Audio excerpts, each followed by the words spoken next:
ঈদে গ্রামে গিয়েছিলাম, আমার হাজবেন্ড বাসায় একা ছিল। তো এই সিঙ্কটা কিভাবে আটকে গেছে সে বলতে পারে না। অনেক চেষ্টা করেছে সিঙ্ক পরিষ্কার করার, ব্লিচিং পাউডার, বেকিং সোডা, লেবু, গরম পানি, অনেকভাবে চেষ্টা করা হয়েছে, কিন্তু কোনোভাবে এই পানিটা আর কি ঠিক হচ্ছে না, পানিটা যাচ্ছে না, পাইপটা ব্লক হয়ে গেছে।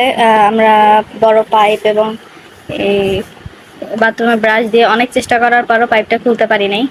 তো এখন আমি লাস্ট একটা ট্রাই করব যে এটা হাতের চাপে, পানির চাপে এটা পাইপটা খোলে কিনা।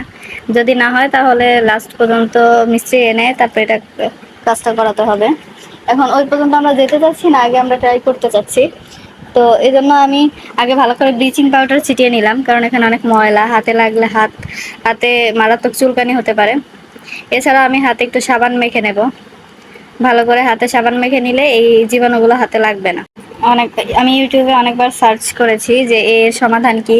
বিভিন্ন লিকুইড, বিভিন্ন পাউডার দেখানো হয়, কিন্তু এগুলোতে কাজ হয় না। আমি কয়েকটা ভিডিও দেখলাম, পাউডারে কাজ হয় না, এরপর এটা ম্যানুয়ালি করতে হয়। এজন্য আমি এখন নিজে ম্যানুয়ালি করবো। সাবান দিয়ে ভালো করে হাতটা ঘষে নিচ্ছি, সাবানের একটা স্তর ফেলে দেবো হাতের উপরে, যেন হাতে ময়লাগুলো না লাগে। এই যে দেখেন কিভাবে সাবান মেখে নিয়েছি। এবার আমি হাত দিয়ে, হাতের চাপে, যদিও হাতের চাপে আমার হাত পাইপের তুলনায় খুবই চিকন, সেজন্য আমি হাতে ভালো করে একটা কাপড়, সুতির কাপড় ভালো করে পেঁচিয়ে নেব, এবং পেঁচিয়ে নিয়ে এমনভাবে চাপ দেব যেন পাইপের মুখে কোনো ফাঁকা না থাকে।